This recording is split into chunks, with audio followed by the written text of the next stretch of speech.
We'll take the questions. Go ahead, Coach. Okay. Well, we're headed into our final phase of the off-season program. We'll finish up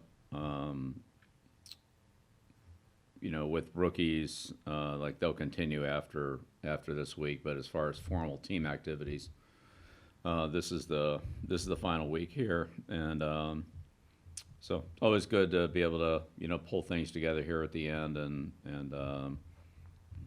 try to prepare the team and the coaching staff for training camp and the start of the work that's ahead in July and August prior to the start of the season. So had a little weather here. We're working through some travel arrangements, so we'll see what the full level of participation is here today and for this week. But that's really I'm sure we'll have a pretty full roster, and so it's good to see a couple new faces here. We've made progress throughout each of these OTA practices, and so we'll continue to build in some things that get us a little bit closer to real football that involve other new situations and so forth. So progressing in the teaching, and feel like the players are getting more comfortable and acclimated with what we're doing. But as I said, we have a long way to go. We're working a lot of different people and working people at different positions so they can get a background in the entire structure of the play or the concept of what we're doing. And we'll continue to do that again this week. So just keep trying to stack some days together and see where we get as far as we can until we break and then head to training camp. Just a reminder to turn cameras on when you go to ask a question. We'll start with Mike Giardi, followed by Tom Kern. Morning, Bill. You mentioned being happy to see some new faces. Is Stephon Gilmore one of those faces today? Yeah, like I said, we're kind of scrambling to get things going this morning, so I didn't really get a chance to see everybody myself, so we'll see where we're at. And just in general, obviously we haven't seen him during the voluntary portion of the OTAs. Just how important is he to your back end and what he brings to the team? Yeah, well, there's a lot of players we haven't seen in OTAs, and it's all the players are important, and like to have all of them. Thanks, Bill. Next question, Tom Kern, followed by Mike Reese. Hey, Bill. Just following on the question about Steph and the attendance. What do you mean there was some weather? Did weather prevent people from coming to this? And given that it's mandatory, are these going to be excused by the team? Yeah, with just the travel arrangements over the weekend, so not sure exactly how all of it worked out. We were close on a couple guys this morning, but we'll catch up on that after we get done here and see where we're at. All right. So it's not a big deal. I mean, so you understand how the operation works. We don't see people out there at mandatory minicamp. Are you saying let's not go over the barricades here if it's not that big a deal? In other words. No, I'm saying today's the first day. They just got in here a little while ago. I'm not sure if everybody is here. We didn't take attendance at the meeting, but we'll find out, who's here and who isn't soon enough. All right, thank you. That includes the players that were here last week and the players that weren't here last week and everything else. Next question, Mike Reese, followed by Mark Daniels. Bill, in advance of the camp, did you have any excused absences that you gave any of the players? Yeah, all the communication between me and the players, I'll keep between me and the players, Mike. And a different topic, you mentioned a lot, this is a teaching time, not an evaluation time. And so this question's sort of more on like a general roster composition. Curious, how do you view what you've put together on defense, just relative to maybe just trying to get back to playing, I guess if you'd call it like a Patriot brand of defense? Yeah, well, I don't know what that is. We're just trying to teach the players that are here what we can, and we're not game planning, and we'll see how it goes. Next question, Mark Daniels, followed by Chris Ryan. Good morning, Bill. With Cam Newton, how is he progressing after hurting his hand the other week, and do you expect him at practice this week? Yeah, he practiced last week. I'd expect him this week too. And on a different quarterback, Jarrett Stidham, entering year 3, just how has Jarrett done developmental-wise? Just what have you seen from him, in the early going this offseason? Yeah, I think all the players that have been here, have been out on the field, and been in the meetings are progressing as they should. And yeah, we'll see what happens when the competition starts. Thank you. Next question, Chris Ryan, followed by Ian Steele. Morning, Bill. Curious as to the value that you see this year in Devin McCourty, Matthew Slater, Andrews, White, the guys who have been here and had success with all the new players that are coming in, both in terms of free agency and rookie players. Is there more value in those guys this year in terms of messaging and culture, and how do you go about utilizing players to create a environment and culture that you wish to have? Well, sure. I mean, experience is always helpful, but there's new players every year on every team. That's just the way it is in the NFL. So it's nothing different this year. And the most important thing for all of us, whether we've been here or we haven't been here, is to prepare and to be ready to do our jobs. And that's what we're all trying to do right now.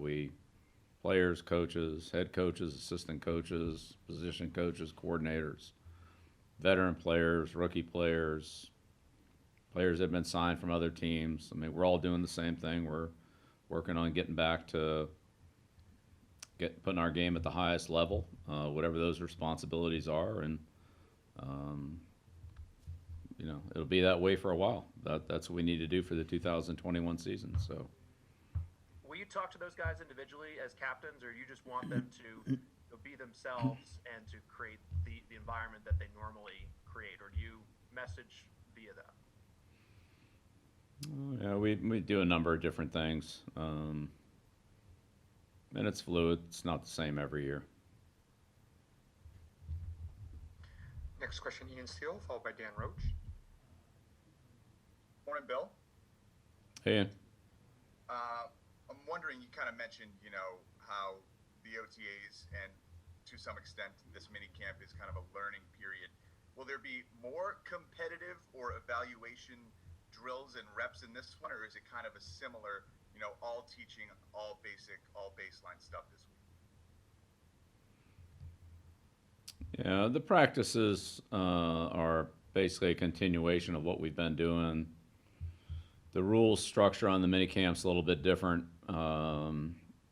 in terms of time and what we can do and so forth. So that's the difference. But again, because this is a little bit of a different situation than what it's been, with some new players coming in, we have some tryout players here. We have some players that are on our roster that haven't been here. With the physicals that we've done this morning and trying to get everybody, going here, we have a fixed amount of time that we can work in. There's a little bit of a reorganizational period that today is, especially this, first couple hours here of the morning. But fundamentally, when we get to training camp or to the mini camp practices, we're not going to go back over everything that we've covered. The players that have been here are going to continue to move ahead, and the guys that haven't been here will, be in a little bit of a catch-up mode. Most of them have quite a bit of experience, so, I don't think that's a river that can't be crossed. I think it just will take a little more time, and there'll be a level of catching up to do. But that's what it is. So we're not looking for a competitive camp. We can't do that. We don't have equipment on, and that's not the purpose of the camp, and it's not really allowed anyway. So we've never really tried to do that. Next question, Dan Roach, followed by Mike Reese. Morning, Bill. Just a thought kind of following up to what Ian said. When they leave here after this minicamp, the veterans, what kind of things do you want them to accomplish this week and have with them to be ready for training camp? And also the rookies, as you continue the process, where does mandatory minicamp fit in the stage of what they've gone through and where they need to be as they get ready for training camp? Yeah, well, I think at the end of the week, and for the rookies, at the end of the rookie development program, which will last a little bit longer, that each of us will leave here with a list of things that we need to work on, we need to do, prepare for the start of training camp. And then when training camp starts, then hopefully we'll all be ready to do those things and to improve them as we go through training camp to help the team. So that really is the case for all of us. We'll all be at a certain point, and hopefully we can gain some ground between this period of time and when we come back again. And that'll be the case for all of us.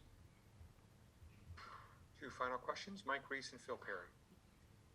Bill, I'm sure you were pleased to see Dont'a Hightower back on the field last week. What are your thoughts on him being back, and how did he look to you just physically after not playing last year? Yeah, well, it's good to have all the players that we have, and it's good to see High. High's worked right in very quickly. He's obviously a smart player with a lot of experience and has a lot of leadership for us on the team. But again, we're not really in an evaluation mode here, so we'll see how all that goes for everybody when we get to that point. And last question, Phil Perry. Hey, Bill, Mac Jones said something last week about how he's trying to see everything when he's out there, and he acknowledged that, it's pretty difficult at times. As a coach, and especially for a player at that position, do you almost want it to be difficult for him, knowing that, maybe the harder it is now, the more prepared he'll be a little bit later? Well, I think when you're trying to build a foundation, you want to, build on solid footing. And so there are things that are come up that might be pretty advanced, or things he might see on the practice field that he won't see during the year. And then there are plenty of things that he will see. And then there are some things that he won't see on the practice field that he definitely will see during the year. And that's true for every player at every position. So, we just do the best we can to try to prepare the players for, what they see. But the main thing is to build a solid foundation of something that comes up for any player, new player, veteran player, anybody, is a little bit of an exception or something that's kind of outside the norm or outside the guidelines that we have on a certain play or a certain concept. And sometimes you kind of have to brush over that, knowing that it's probably not going to come up a lot. But that's just part of the process of learning and understanding not only the plays, but the concepts. And we try to emphasize that with everybody. That's why we play players in a lot of different positions, so they can understand not only what's happening at their primary spot, but what's happening around them, and help them have better understanding of the overall concept of the play and where their particular position fits into it. And it could be more than one spot. So try not to move too fast and get too many exceptions and move ahead on too many things for anybody, or it just becomes confusing. I think the best thing you can do is build a solid foundation. Sometimes there's some exceptions that you have to work around. But if foundation's solid, then you can build off it. If it's not, then then the player doesn't really have a lot to fall back on, and it's nothing to anchor into. So we try not to do that. But yeah, there's definitely things that come up on the field that are learning experiences for Mac and every other player out there. And it's just the job of the position coaches and the assistant coaches to try to put it the right way, put it in the right category, and help the players understand how fundamental some things are and how much of a exception or one timer another situation might be. Thanks, Bill. Thank you, Coach. Thanks, everyone.